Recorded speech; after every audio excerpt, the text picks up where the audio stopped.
Coach Mike and I talk all the time about how we can help our athletes become tougher. We often call it toughness, but what it really is mental toughness. It just looks like physical toughness on the outside when someone's looking at it. It's something that drives athletes to great performances. This podcast is called Toughness, the gift that keeps on giving. This is one of the most important things you can master that will make you all better swimmers. You just need to understand it and learn how to get tough. Welcome.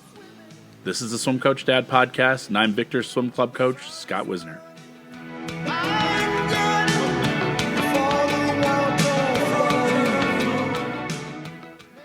During the Time 3000 test set on Friday at Parrington, I was noticing one of our swimmers attacking the swim and really grinding it out. This wasn't one of our top swimmers, but it was one of our hardest working swimmers. To see her so focused and committed to swimming well, it was really great to see. This is because this is usually a swim where we have most of our swimmers, even our best swimmers, just getting through it, or maybe even swimming through it without much effort. And in contrast, you can see who's going after it. Most think this is some kind of swim to push swimmers to become distance swimmers, or even something just for the distance swimmers. And if you don't consider yourself one, well, you don't have to take it seriously. But it really is a mental toughness test. It's not easy, and it's long, and focusing and continuing to keep the hammer down for more than 30 minutes takes mental toughness as well as physical conditioning.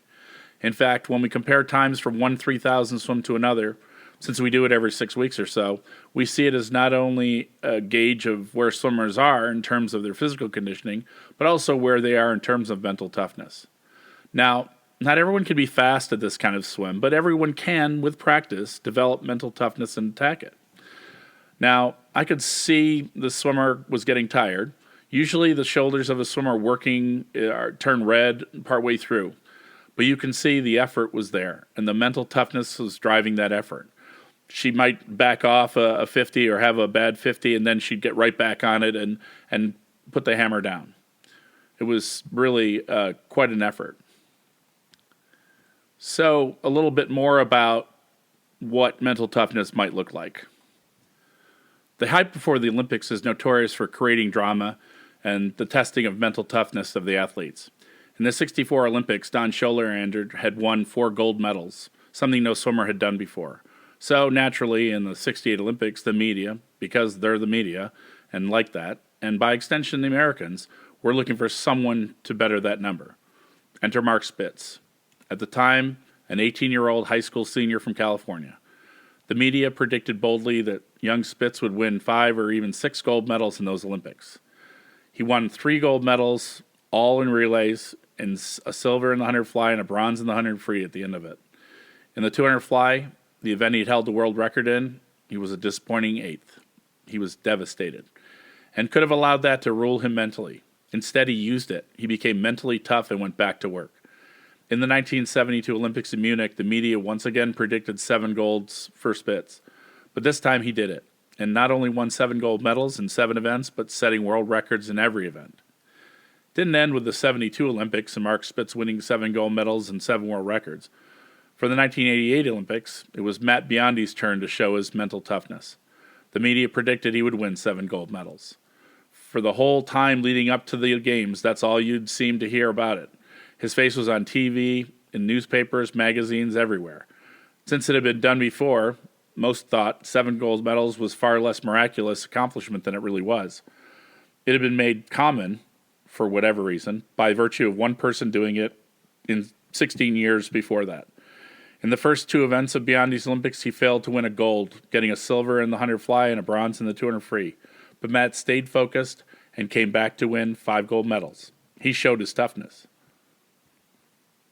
So toughness doesn't look like working hard in practice or a meet only. It also looks like coming back from adversity, failure, or obstacles.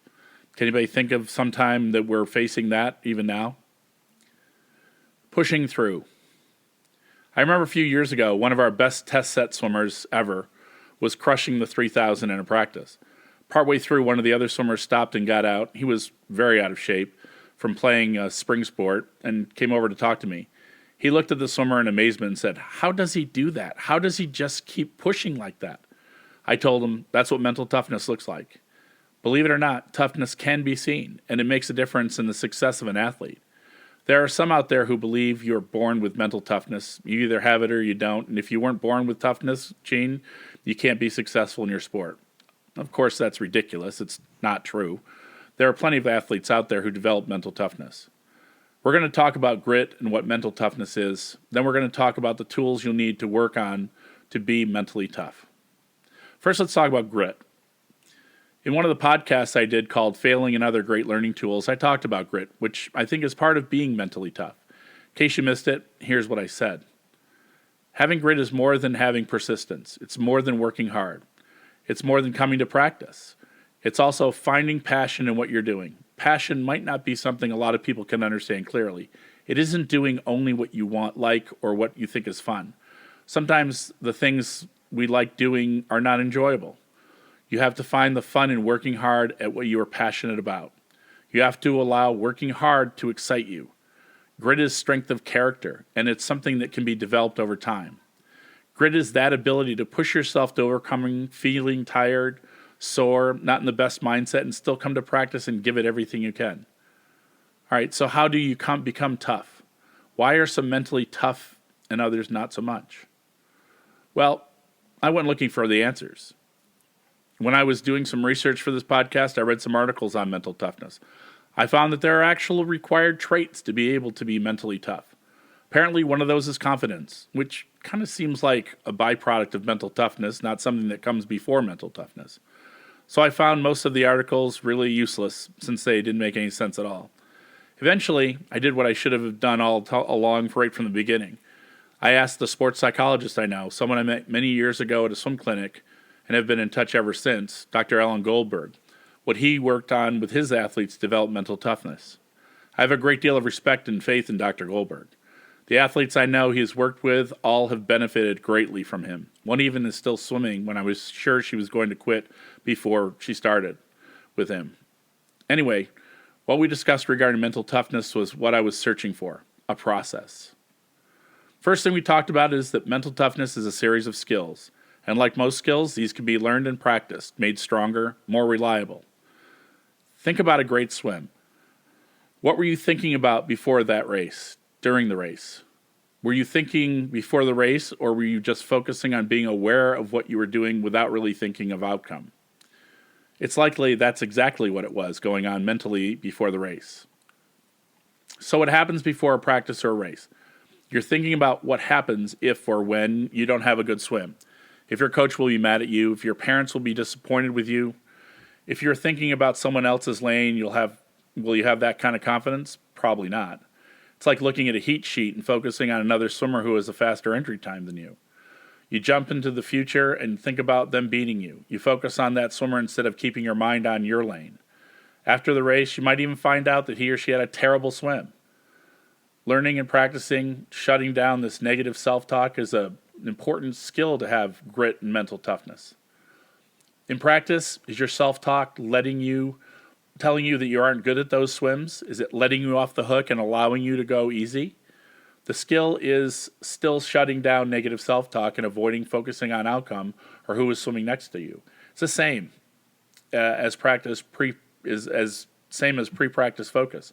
Learning to stay in the now and staying mentally in your own lane, one stroke at a time, one lap at a time. Before a practice set, are you thinking about how you feel? About how hard it will be? Are you talking yourself out of going to practice at all or working the sets? I see swimmers looking at the practice as soon as we hand them to them and looking all the way down to see how hard it is. Does that really help you? Does that give you the idea of where you're going to take it easy and what stuff and how hard it is so that you can let your self-talk talk you out of training hard that day? Are you focusing on the feel of the movements and how you'll swim it and what it'll be like? Are you looking more positively to it? Are you allowing yourself to be excited about the set or the practice? Learning to turn off thinking is a skill and it takes practice, so it's a habit, automatic, like resetting your mind. So how do you develop mental toughness? Well, the first step is stop making excuses for anything. Mentally tough athletes don't make excuses or blame someone else. They take responsibility for their performances, both good and bad. And they got to be honest with themselves. If you feel like you slacked off, you got to be honest with yourself and admit, I slacked off. At practices, we can see who the swimmers are whose minds are letting them back off and give in to going easier. We can also see who are pushing through the gut pain of training hard.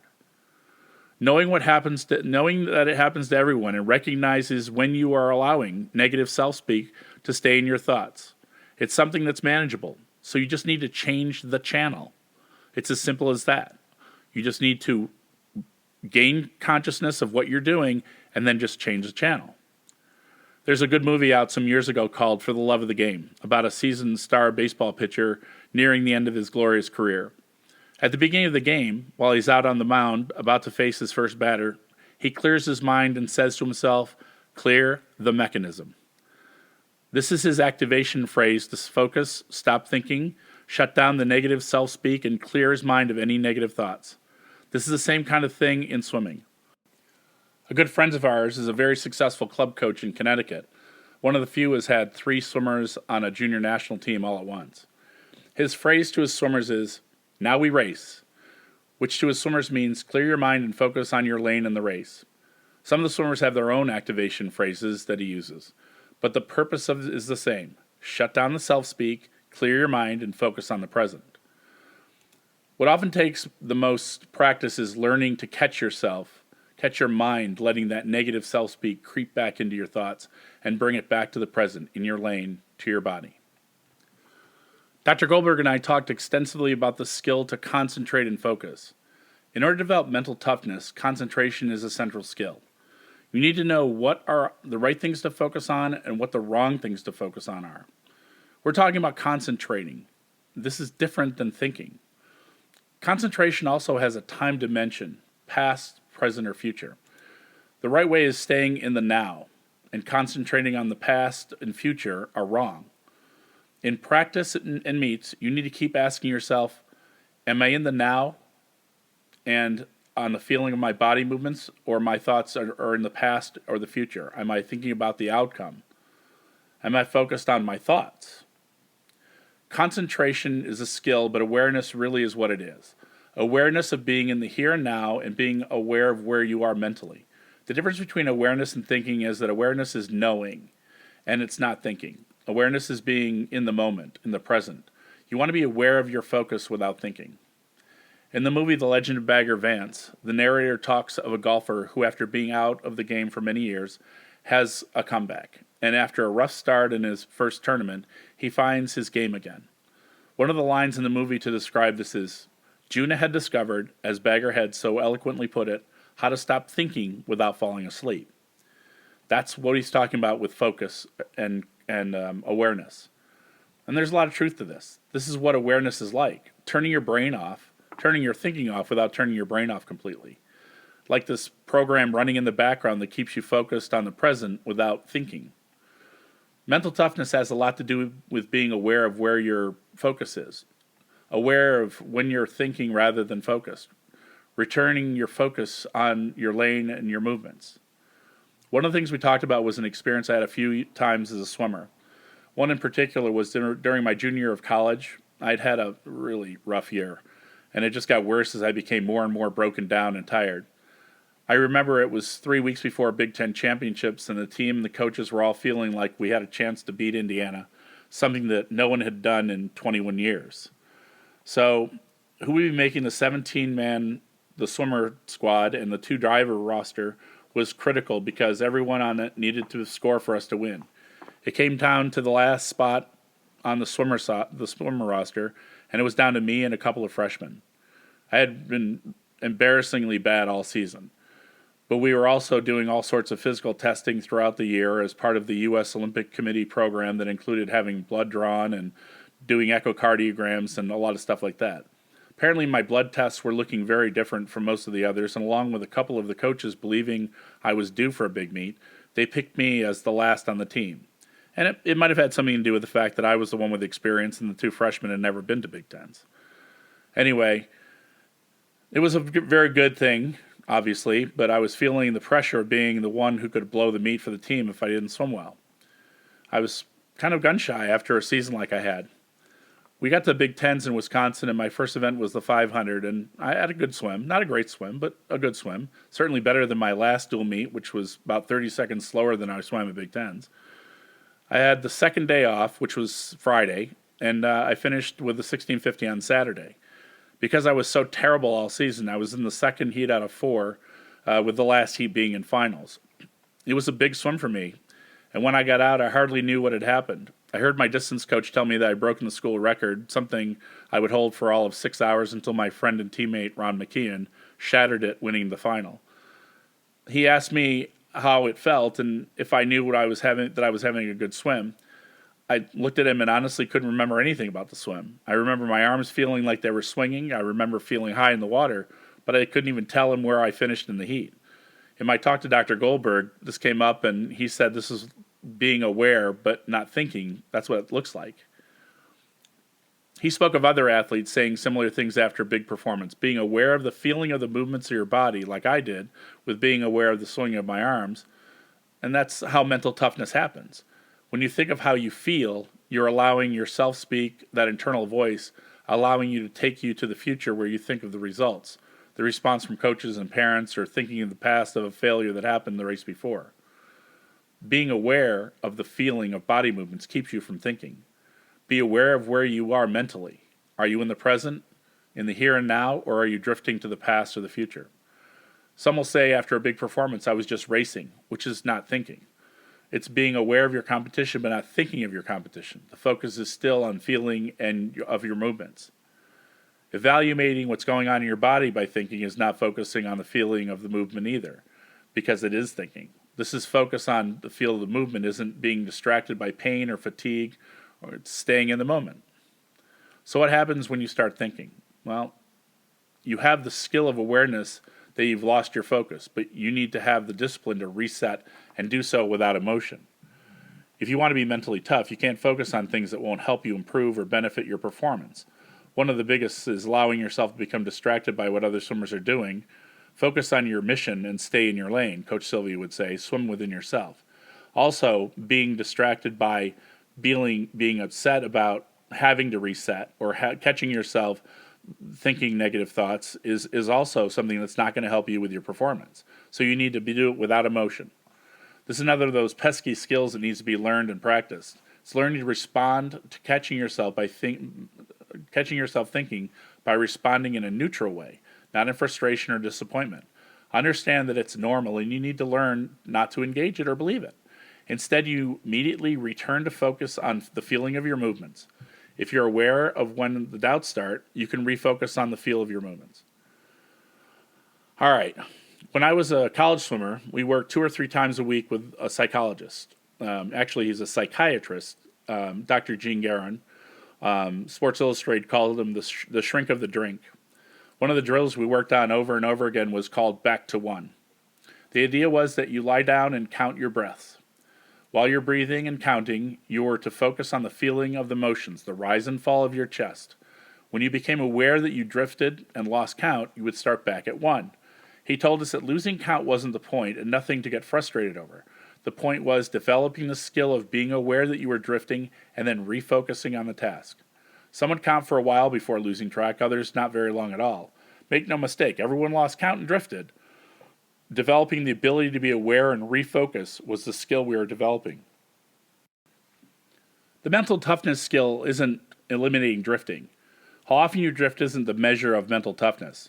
Recognize when you drift and bring yourself back over and over is what you want to accomplish. Some, like those of us who lean toward the ADD side, might have to reset from drifting every 10 seconds. Others might be able to stay in the present for much longer periods before they have to reset. If you catch yourself drifting to negative thoughts, or you just catch yourself drifting to random thoughts, you need to practice changing the channel and get back to the present. I remember talking to one of Katie Ledecky's teammates at Nation's Capital when she was still in high school. He said the most amazing thing about Katie is that she trained with such toughness and intensity that her swims in meets looked very much the same as her swims in practice. And every day she was the same intensity and toughness. She might have practices where she couldn't hit the same or better times, but she was still relentless in the practice. Mental toughness looks like this. She's clearly worked on staying in the present, staying focused on her body movements regardless of whether it's practice or a meet. You can't swim through practices and expect great swims in meets. When mental toughness becomes a habit, you can swim at the top of your athletic ability all the time. But you can also handle difficult circumstances without losing confidence. Practices include all parts of the sport, including working on mental toughness. Be aware of your inner voice pushing you into the past or the future and giving you permission to go easy. Practice being aware of the feel of your body and the swing of your arms, the feel of the kick, the turn of your body with every stroke rather than evaluating what you're feeling or if you're tired. Practice coming back to that when you drift off and start thinking of the pain in your gut or being left by everyone in a set or some other random thought. Shut down those negative thoughts and work on being aware of your body movements instead. With practice, it will become a skill. With more practice, it will become a habit or just something you do automatically. Thank you for listening. I want to thank Dr. Ellen Goldberg for helping me so much with this podcast. If you're interested in working with Dr. G, let me know, and I'll get you in touch with him. Join me again next time when we really will be talking about going to meets in an episode called The Ben-Hur Tour, How Many Meets is Too Many, on the Swim Coach Dad podcast. Until then, this is Victor Swim Club coach Scott Wisner reminding you that even though it's harder now, find some way to keep swimming.